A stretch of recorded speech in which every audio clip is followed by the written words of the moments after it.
Welcome to Inspiring Possible. I'm Christy Pennison, former stuck person turned therapist and dream consultant. Are you feeling stuck, overwhelmed, uncertain, or just need a little inspiration? Then I want to help you gain the clarity, confidence, and courage to create possibilities and live a life you love. Because folks, life's too short to be miserable. Welcome back, friends, to another episode of Inspiring Possible. I am so excited that you're here again today. Thank you for spending a little bit of your time with me today. And I actually have a special guest, so it won't just be me you're spending time with. But I hope that your week is moving along no matter when or where you're listening. And hopefully today you will leave with something that maybe you haven't considered before that will help you figure out how to create your own possibilities for your life. And so, I got some guests that help us figure this out.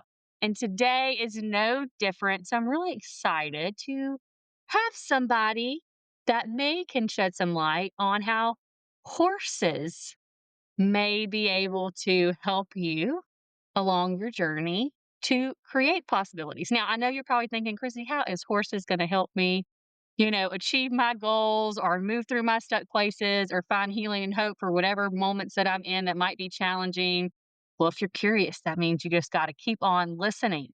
So today I have a special guest. Her name is Sue Willoughby, and she is a no BS life coach. Those are kind we like, no BS, okay?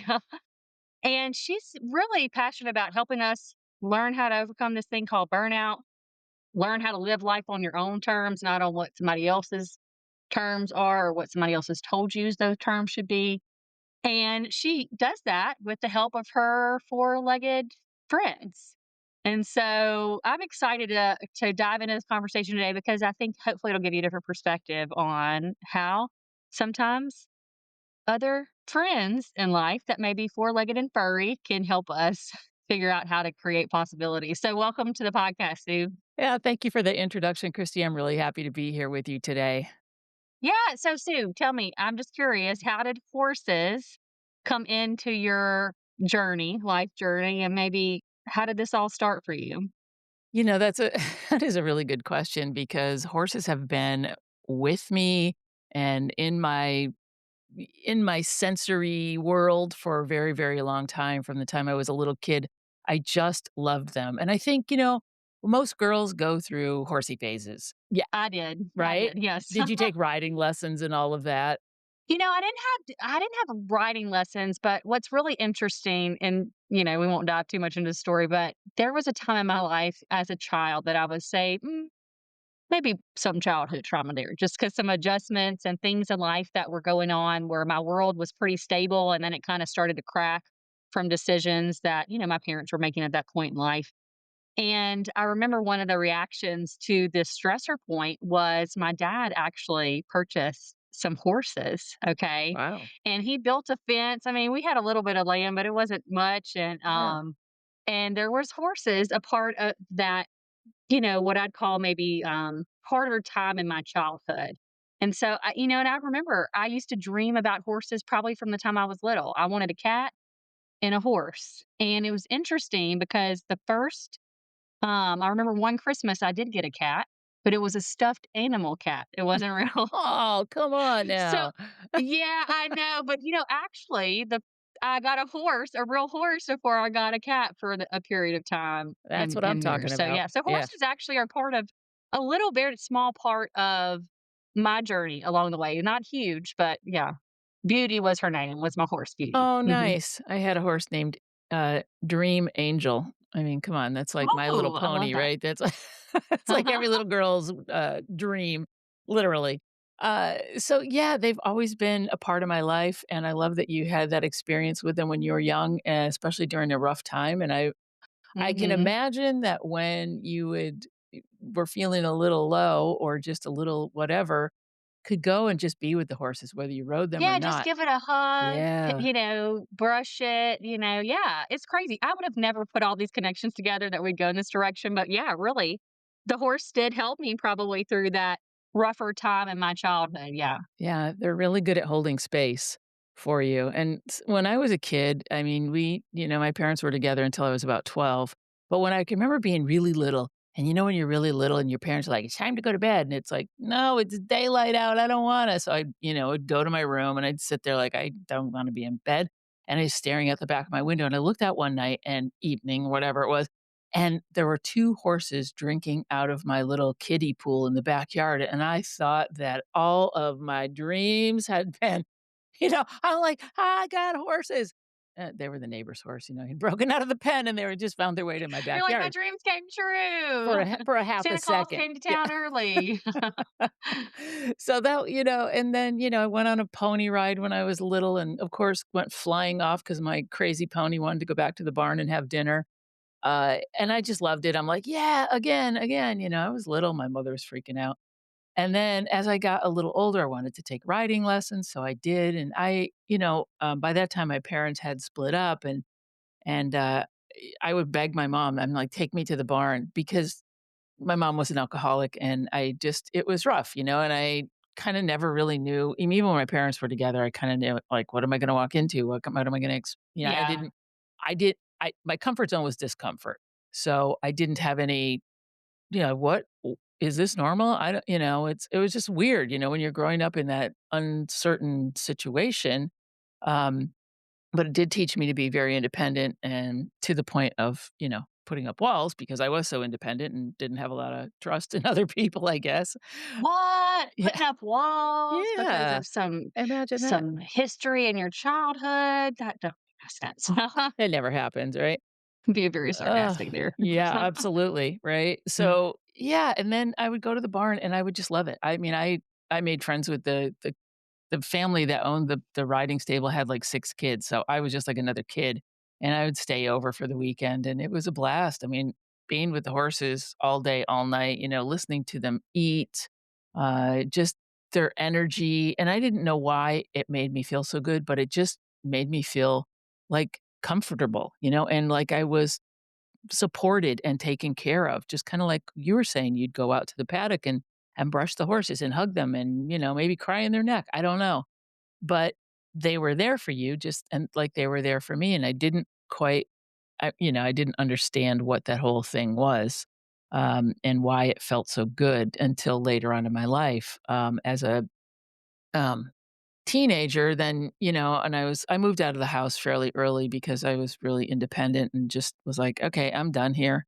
Um, but when we moved to Connecticut from upstate New York, there was a riding stable across the street. So before the car even stopped, I was out of the car over there begging the grizzly old guy to, Making friends. making friends and being like, "Can I please come clean stalls?" And he's like, "Ugh, God, okay, why not?" So it was fun, and then he would get these project horses for me to ride, and it was great. And I didn't, we didn't have a lot of money, so I would get to ride for free, and it was wonderful.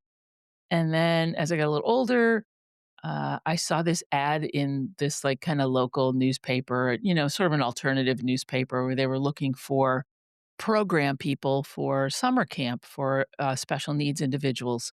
And it was in the horse program where they needed some people, some program directors and so forth. And I was like, "Pff, sure, I can do that." Wrote him a letter, old fashioned, lick this envelope, Yeah. put it in the mailbox. Wait, wait, wait, wait. Okay. And they're like, "Yeah, we'd love to talk to you." So I ended up every summer for a number of years, quitting whatever job I had and going to summer camp for, $200 for the whole summer. My mother was not Yeah. happy. She's like, You "What do you had you had one of those jobs too? I did have one time, and I think I made $50 a week. It was probably the best summer of my life, Yes. and it was working with special needs kids. Now I didn't have a horse associated with it, Yeah. but it taught me so much about just, like, life and being of service and Yeah. where joy can be found in unassuming places, and so I don't know if that was your experience as well Yeah. during these summer camps that It you're like, "I gotta absolutely go. was my I gotta go." experience. And I also made, lifelong friendships. And we're talking like this was probably I don't know, over 40 years ago, 45 years ago, and I'm still friends with all of those people, the majority of them, and it was an amazing experience, and I think I probably didn't appreciate it as much as I could have at the time, but I really do now. Yeah. But we were doing therapeutic riding, and I had no idea what that was. Like, "Okay, we're just gonna put these fun individuals up on the horses and just have a good time and just and roll with it." And then I later on volunteered at an actual facility for individuals. It was therapeutic riding specifically, and I also worked in special education for a number of years. So, it's interesting because my life has always one thing leads to another.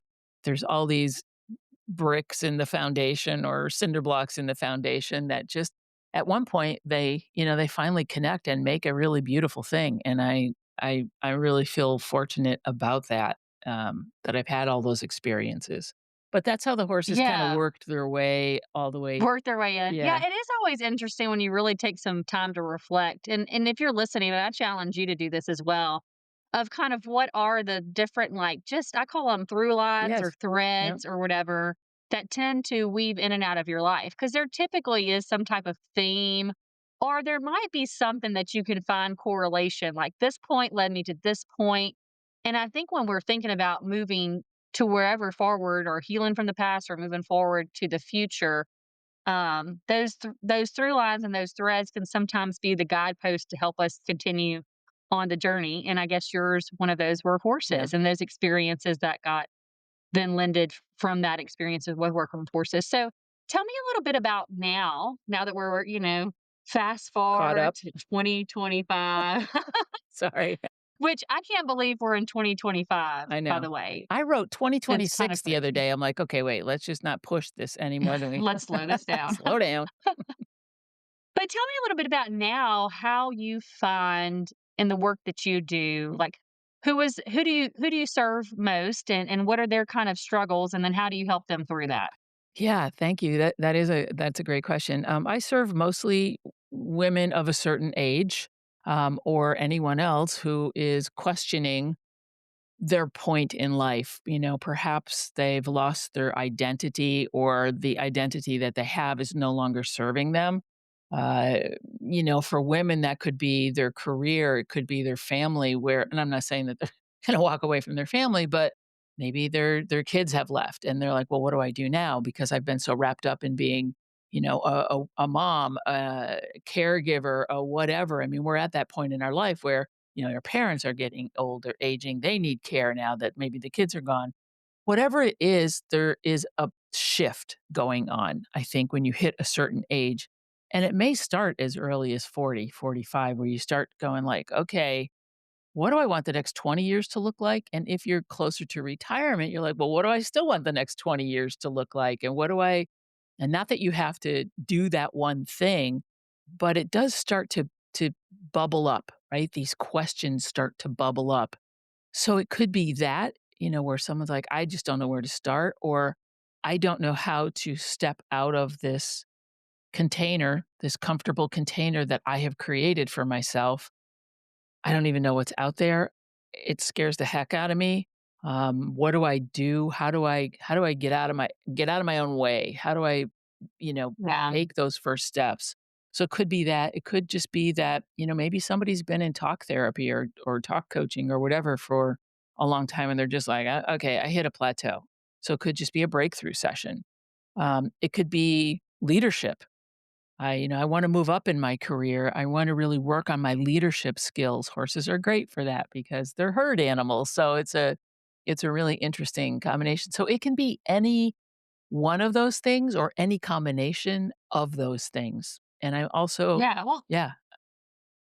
well, I was thinking about what you said about containers Mhm. because let's talk about, if you don't mind, let's camp here for a minute because I do think that sometimes unknowingly in our lives, we do create Mhm. containers, things we're comfortable with because we've been doing it for so long. We're talking about, like you said, maybe you get into midlife, 40, 50, something like that. And you've worked real hard to create this pattern, this container of predictability, of safety. What do you find is challenging for people to either move out of those containers, or what do you find that people often put around themselves unknowingly that keeps them kind of maybe in a stuck place or in one area of their life that they struggle to move into a different area? Yeah, I think it's all of those things that you just talked about. It could be their job, their family, just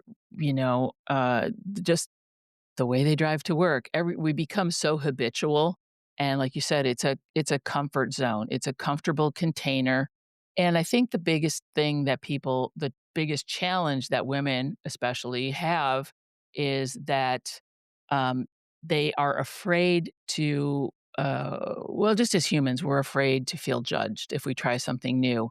We're afraid to try something new and be that beginner again because we have, like you said, reached a certain area or a certain level in our job, in our life, in our whatever that we're like, "Okay, we did all this stuff and we feel really good and we're just gonna stay here." But what if I don't wanna stay here? What if it doesn't fit anymore? Well, to start something new and to be a beginner again is really scary, right? Because like you said, you've put in all this time, you've put in all this effort, and now you're starting new. You're a little baby again. You're taking your first steps, and it's awkward and it's uncomfortable. And what are people going to think? Like, why do you want to do that? We worry about being judged. We worry about, looking foolish. It's so many things that we worry about that it doesn't really, it keeps you stuck. It keeps you in a place of, well, okay, I'm okay here. You convince yourself I'm okay here, but you're not happy and you want to do Yeah. something different, but you've convinced yourself that if I go out there, it's going to be scary and people are going to laugh at me or they're going to talk about me or they're going to whatever. It's not the way people are used to seeing me. Who cares? Really, here's the thing. Yeah, and one look that and then we can talk how you get people to get to that who cares part I know. because I do think I mean, I think for all of us, we don't realize I can even think about in my own life, right? Like I did something really new and scary that it's very stands out to my mind about 5 or 6 years ago, right? And I can remember all that newness that like, and I'm still doing things sometimes that are new and scary, but it just happens to all of us where we start to get in a pattern Mhm, where we might wake up at this time and we might do these things before you get ready to go somewhere. And then you're going to do this first and you might do this second. And then at some point along the day, you might mix it up a little bit. But then when you get home, you're going to do this next or, whatever your day or mhm, routine is. And I love how you said we have to learn, like, if you want something new, you have to learn how to be a beginner again. And I think that's a real struggle. I know for me, mhm. but also for other people, because then you have to realize that, like, I have to give myself permission, like that little baby, to, like, try to walk and fall and try to not know how to do something. And that's really uncomfortable. So, how do you address with some of the individuals you work with about some of the fears that they find themselves facing when they know they want to go over here, but they've gotten so used to where they're at right in the moment? Yeah. Yeah, good point. So, think about when you were a little baby, right? And you're just like a toddler, and first of all, you're starting to walk, and then you just like you want to put everything in your mouth, and you want to touch everything, and you want to poke something in the light socket. I mean, there's so many little things, and then you don't even think about it, right? It just be, it's just you're just like, I want to do this. So, the thing that I encourage people to do is exercise your curiosity muscle because I think we lose that. We lose that sense of curiosity and that sense of wonderment and awe and what so I try and take people back into their bodies like in a session and think about, as you're going through your day, is there something that you can do differently? Like, and how do you feel? Like if you're going into work and you're just like, oh my God, I hate my job so much or whatever, right? Where is that manifesting? Where is that in your body? How do you feel that? Is it like in your stomach or is it in your whatever? So try and think about that. Or if you're just on a walk, it's all about taking little tiny steps. Now, let's say you're in a situation and you want to like be a completely different thing. You want to learn to be a sommelier, let's say. And there's a lot of training. That sounds kind of I know, right? fun. Okay, there you go. The- I do like wine, but I would not know anything about what I'm drinking. So go well, ahead. there you Go go. So, ahead. but Say, I well, I mean, like this yeah, thread. let's say you say, all right, I want to be a sommelier. Get on Google, do some research. What does a sommelier do? What kind of training do they need? Why don't you just go to a wine tasting class, learn some stuff about wine? Just do a little something to get out of your comfort zone, to start exploring that new thing. Exercise your curiosity muscle And and also the other thing too is that, like you were talking about, we do get in routines. We get wake up at the same time. We make our, I mean, we all do this. It's it becomes muscle memory basically. So once again, back into your body, it becomes muscle memory. Break those patterns. Try something different. Um, you drive home a certain way. Take a different route, and explore. Turn off the GPS and just go for a drive and say like, okay, where am I going to end up? But take those little baby steps that are driven by curiosity because we're all curious about new things. Now, for me, I was always curious, and so I've tried a lot of different things. I was a roller derby referee. I've jumped out of airplanes. I've been a private pilot. I was a bartender, a DJ. I worked at a strip club as a bartender and a DJ. So don't get any smart ideas. All of these things. I started taking polo lessons 2 years ago, and I'm 65 now. When I was 63, I started taking polo lessons. So there's a lot, and I'm kind of an all-in kind of a person. So if you have an idea, you're like, what you're encouraging people to is just do the small Yeah, things to like expand. But if you're all in, just go jump. yeah, I mean, you might end up loving you it. might, right? But and here's the other thing I think that get people get hung up on is that just because you try something, it doesn't mean that you have to put in 10,000 hours and become the master of that. I believe firmly in just trying things. If you have a bucket list, I say chuck that bucket list and, start ticking some things off. If you've got things on your bucket list, why not do them now? Why do you wait until you're retired or why do you wait until whatever? What are you waiting for? Because time is just going to keep going by. So why wait? The other thing is that goes along with curiosity is having fresh eyes. Even when you're walking around your house, right? I can walk through my living room area right now and be like, that thing has been sitting on the counter for a week and like, right? And we it becomes habitual that things and the way that we do things, like I said, become habitual. So if you look at things with fresh eyes, like pretend like you are walking into your own house for the first time and you're just seeing it for the first time. I'm also in real estate. So, I mean, I do a lot of this with my sellers and just say, okay, let's imagine that you're walking through your own home for the first time. What do you see that you could do differently? Like if you were looking at this house from the buyer's perspective, what can you do to pique their imagination? Right. So, fresh eyes and curiosity to me are big. You know what? I love that because, it is, we do forget, and it could just be a simple prompt is walk in your door, look at fresh eyes, drive down the road, look for fresh Yeah. eyes. One way I found this, and this is several years ago, okay, when I lived in a different city, it was a little bit more bikeable. Yep. So, every now and then I would get on a bicycle. I didn't do it very often, Sue. It was like, maybe once every 6 months, right? My daughter was younger at the time. So we'd take these like bike adventures. Like, let's see where Yeah. we end up. Now, some people watching might have thought I would have been pretty reckless because we were maybe biking in places that were kind of hazardous, but we survived. Yeah. Okay. Okay, folks. And we had some great adventures. But it was very interesting to me as I was on this bicycle with my daughter. There are places that I saw differently, even though I might have drove past that place, every single day. I saw it different when we were Yeah. biking. It was like a whole new world of like, oh, I'm looking at the traffic differently. I'm looking at this neighborhood differently. I'm noticing this about this person's front yard that I never, realized. And I guess the same is like for walking Yes. or just doing any kind of different mode of transport around areas that you typically go into. And a lot of times, I felt like I was like on a little mini adventure in a place that was very known to me in a lot of ways, but I would see things that I never saw before.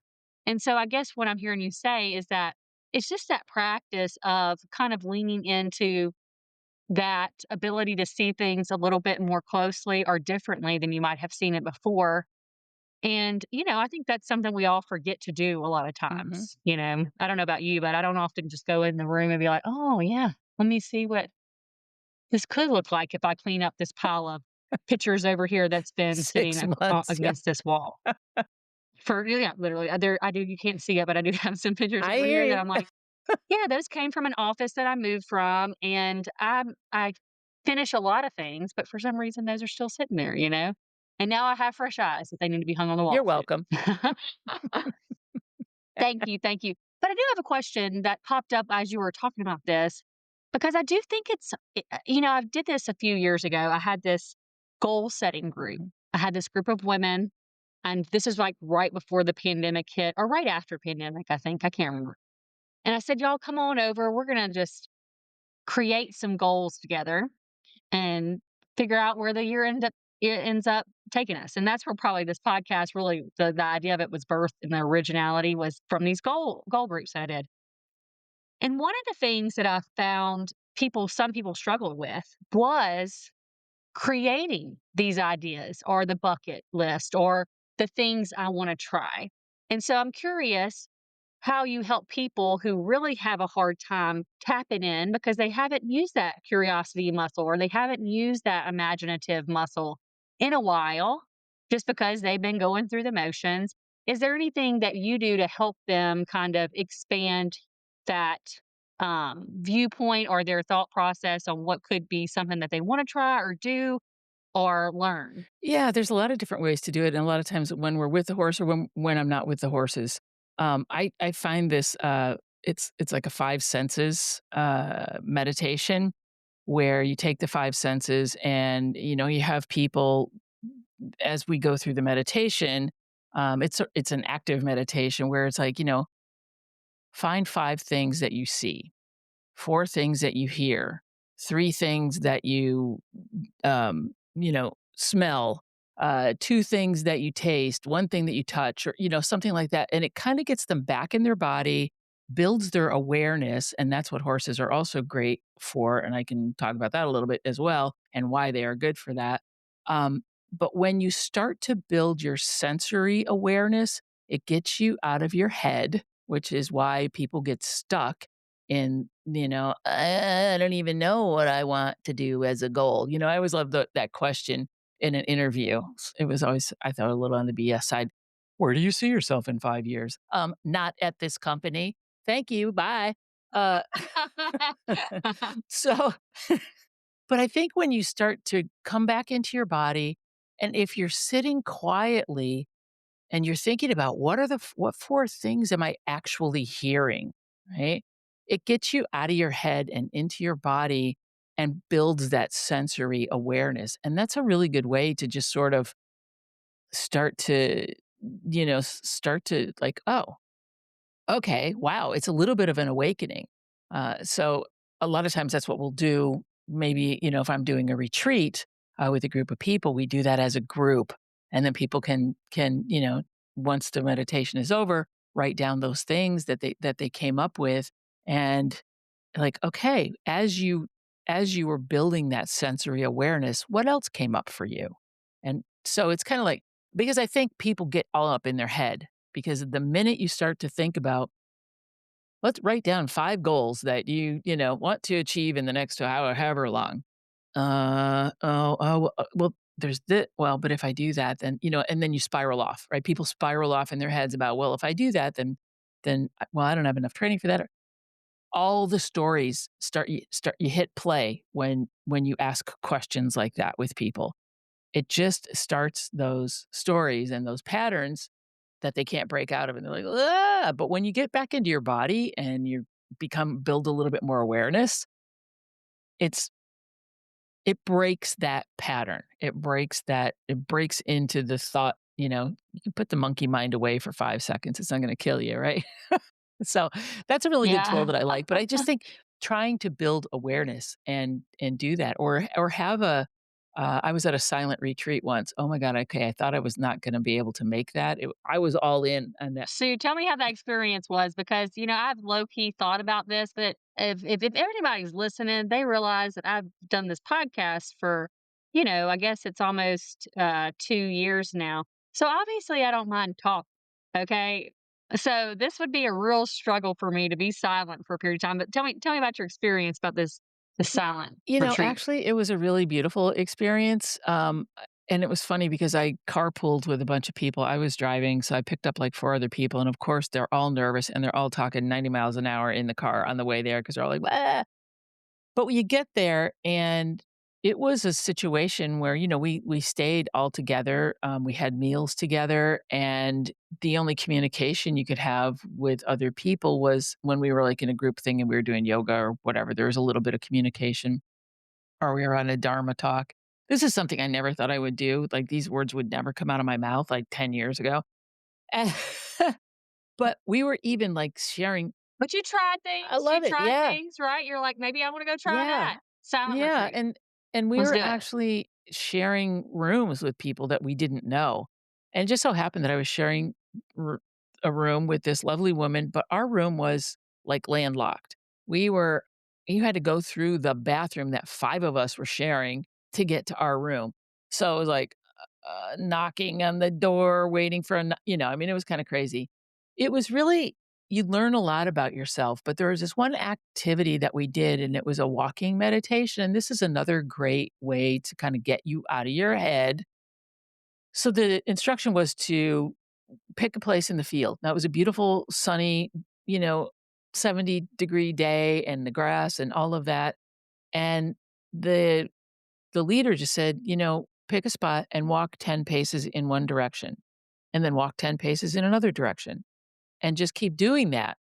However, if your monkey mind comes in and you're broken by a thought or something and you start to spiral off, you need to stop. And you can't stop until you dismiss that thought." So I was doing that. And of course, you take a few steps and you're like, well, monkey mind, there's a little thought, and then you kind of go off in a tangent. It's like, okay, stop, keep walking. And finally, I settled into it and I said, you know what? This is a beautiful sunny day. I'm out here barefoot in the middle of this field and I'm just walking. And this is the only thing I have to do. I'm not in an office. I'm not sitting there. I'm not talking to anybody. I don't have to perform for anybody. And then all of this stuff just went away. And it was a really beautiful experience. And I kept walking. And it was funny because then we did a debrief afterwards. And some people were like, I just couldn't get out of my head. I just couldn't, I was stopping. I would take a step and I would stop. So the retreat was great. I mean, it gives you a lot of introspection, and I think it's hard for us not to talk. It's hard for us not to just be, and that's really what that experience was about, is to just be and sit with yourself, and I think that that can be a really, really, really I know it can be a really uncomfortable place for people to be, is just to be with themselves for whatever reason. So, it was. Yeah, I used to have a therapist that worked with me, so Sue by I guess calling or former profession, whatever you want to call it. I'm a therapist, but there was therapists that used to work with me, and she used to give some of her clients an exercise after sessions to go sit in their car or somewhere and just, sit for just 5 minutes. The rules were no distractions, don't get your phone out. You just need to just, like you said, just be for just 5 minutes. That's all. That's where we started at. I think she would start people out in just 5 minutes. And then, I want you to journal or reflect on how that 5 minutes was for you. And then we're gonna come back and we might progressively, extend that time. And me and her would process because we'd have consultation sometimes as, people are going along their clinical journey. You do consultation to just kind of brainstorm how things are going with individuals and, put more minds together to see how you can help someone, right? Collaboratively. And she's like, Christy, I've been given this exercise to so many people, but the feedback that I get is just people just really wanna crawl out of their skin when you just give them a simple exercise as to just sit, and I think this is true for all of us. I know even for myself, if I have to get in moments of stillness where like you said, whether it be a meditative walk or just Mhm. sitting and not reading, not doing anything, just sit with yourself. It can be uncomfortable because if it's not something that go back into that curiosity muscle that you've worked, you have to say like, "Oh, okay. I actually have to pay attention to how I'm feeling," or that internal world of where is this coming from or what is going on Yeah. inside my head. And, many times we just busy ourselves so much that we can sometimes avoid. just being with ourselves. But what has have you found for yourself in your own journey and the people that you've supported when they are able to be a little bit more with themselves? How have you seen that change people?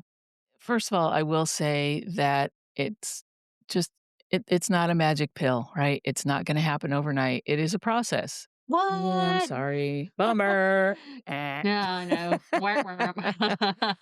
It is a process. And I think when you start to feel those little incremental changes, think about when you may have gone on a diet, right? And if you're making any meaningful changes, it's not gonna be a one and done.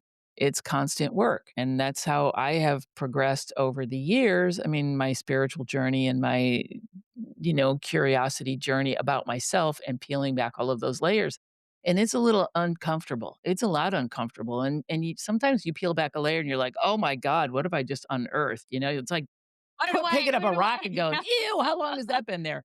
Uh, so I think having a coach or having someone that can continue to support you. Now, the thing about that's different about therapy between therapy and coaching is that, coaching is like, I'm not going to tell you what to do. I'm going to help you discover that you already know what to do and that you already have those answers. And let's find them together and let's, create a safe container where you feel like you can explore, which is why the horses are really great. And I think I may or may not be answering your question.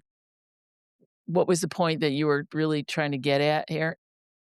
Yeah, it was more of just like how can Oh, learning yeah. to sit with yourself really transform the way that you move Mhm. in the world and even with yourself. And I guess horses is one of those ways you probably allow people to, I'm sure, learn to sit with that Yes, and sometimes. whether I'm working with horses or without horses, because I do coaching online as well, it's more about, going into your body and figuring out what's the source, because our body does keep score, right?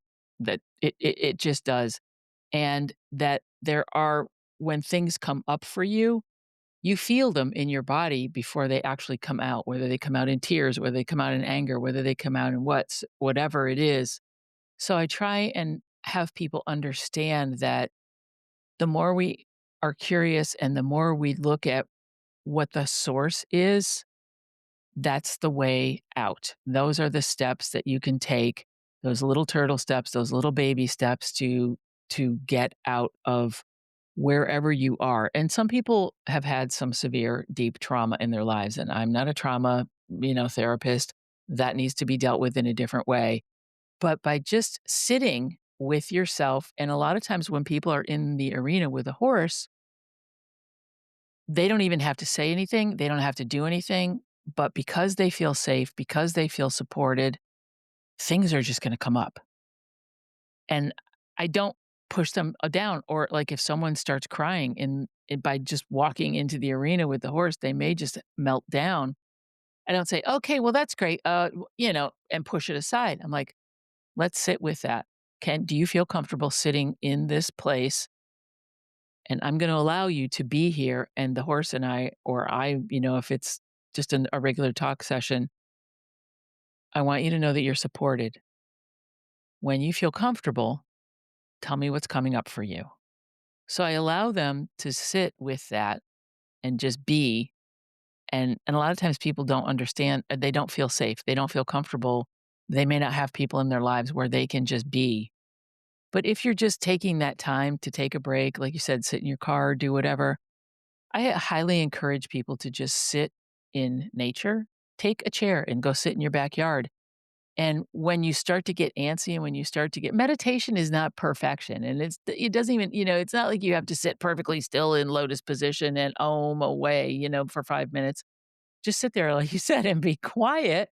And while you're quiet, do that kind of sensory exercise that I talked about. Like when your monkey mind starts acting up, just sit there and say, "Okay, thank you. I appreciate you. Noted." And then, what am I hearing? Like, what are all the sounds that I'm hearing? It could be a car passing by. It could be your neighbor mowing their lawn. It could be maybe somebody's taking down a tree in your yard. It could be a car driving. Whatever it is, things that you're hearing, things that you're experiencing. How does the sun feel on your face, on your on your body? And that, like I said, just that will help kind of quiet that monkey mind and allow you to sit in there. And as things bubble up, you can address them. You can say, "Okay, I feel you. I appreciate you. Thank you for that." And just be grateful for the fact that you are feeling these things. And I mean feeling them rather than thinking them. Yeah. Well, and I'll be honest with you, I know sometimes we try to Yeah. avoid certain Yeah. feelings, right? Absolutely. We try to avoid certain things in life, but I do think the way through is to be able to be Mhm. present with those thoughts, those feelings, whatever it is, and be able to, instead of trying to avoid or push away, and this is a whole nother episode, folks, but is how do we really we be able to sit in that discomfort? And I think for any of us, the crazy thing is I think sometimes we convince ourselves that we can avoid discomfort, by putting these containers around ourselves. And the truth is that as we all have, anybody who's walked on the planet and lived a little bit of life knows there's no escaping discomfort. It's just how do you meet it when it Mhm. does come? And then what I'm hearing you say is learning how to just tune in to not only the external world around you through the senses, but also paying attention to the internal world, and how do you meet it with kindness and Yeah. some grace and help it move through versus Yeah. fighting against. Absolutely. And just really quickly, the way that I like to think about it is horses are not only herd animals, but they're also prey animals. And most people don't realize it that a 1,200-pound animal could be prey to something, right? But when they live in the wild, they're constantly taking in information through all of their senses. They're assessing things, they're listening, they're looking, they're feeling things. I mean, they're so sensitive, they're just giant sensory beings, and they're taking it all in and just understand, it's just information. It's how we process it versus how they process it. We bring things in and we just hang on to 'em. We're like, "I'm not letting that feeling go. Oh my god, that guy was mean to me at work," and, "Oh, no, no, no." You were talking about it for months and months and months. The horse is like, they don't sit around the water pile going, "Did you see when Sally kicked me off the hay pile? She just, like, bared her teeth, and then she kicked at me, and I don't like that, and I'm not They don't do that. They're like, "Message received, moving on." But they'll process information, and then they wanna know, "Am I safe? Is this do I need to is this something I need to do something about? Do we need to move?" They may look at another herd member and be like, what do you think about this? Okay, yeah, let's get out of here." Right? They take everything in all the time. That's what they're doing. They're processing information, they're letting it go. Processing, letting go. Processing, letting go. So it's a really good exercise. I tell people, "Be the horse," right? So Yeah. Well, and that's maybe that's a good way to segue into okay, so if people want to find out more about how to be the horse, Yeah. essentially, right? And that could be, challenging some ways, especially processing, let it go, process it, let it go. For many of us, how can they find out more about you or connect with you online or Yeah, wherever you live? absolutely. My website is willoughbycoaching.com.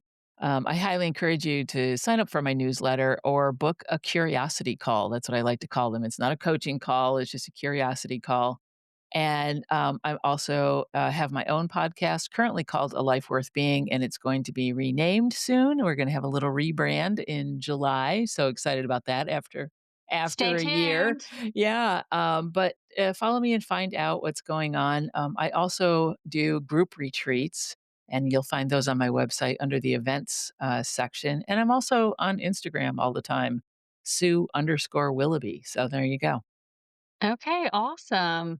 Well, Sue, there is a question that I like to ask some of my guests. So I'm just curious, if you were to go back to a version of younger you, and give yourself one piece of encouragement, advice, words of wisdom, what is the one thing that you would offer you? Yeah, I would say, well, number 1, as I'm aging, I'd be like, "Be kinder to your body." That would be one thing.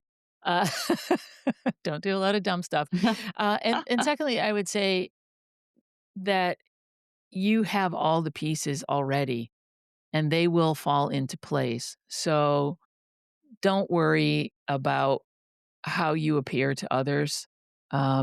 Just be yourself and, you know, be true to yourself and just enjoy the life that you have, and it's all gonna work out Yeah, it does. It's crazy the things I think about that, I used to worry about so so much. much. And I'm not saying they weren't big things at the time, but you move through and they're no longer big things at another point in life. And it is hard to remind yourself of those during the more Yeah. challenging times, but, the truth is that we do have a gift to live in this life, and we each get a choice of how we're gonna move through it, and there is a way to move through it in a way that kind of aligns with you, and so, Sue, on that note, I wanna acknowledge you for being able to, live your journey and your path and then find a way to support others through something that has really helped you throughout the years, and that is four-legged furry friends called horses to help people find that healing and be able to process and let go. And so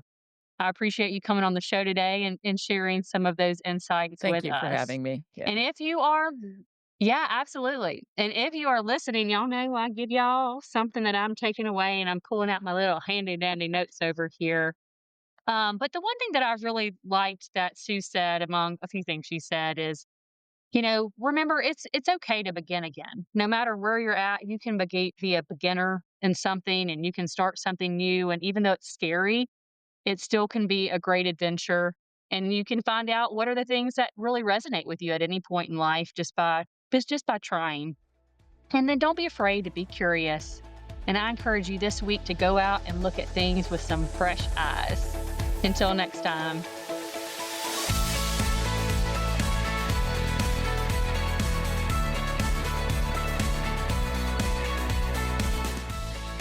That's all for today on Inspiring Possible. If you found a little inspiration today, please go on over to iTunes, Spotify, or wherever you tune in to listen to leave us a comment and rate us. Also, make sure and link up with me at inspiringpossible.com to get the free Dream It, Write It, Do It workbook. And don't forget to follow us on social media and share this with anyone who needs to be inspired. Remember, if you can believe it, it's possible.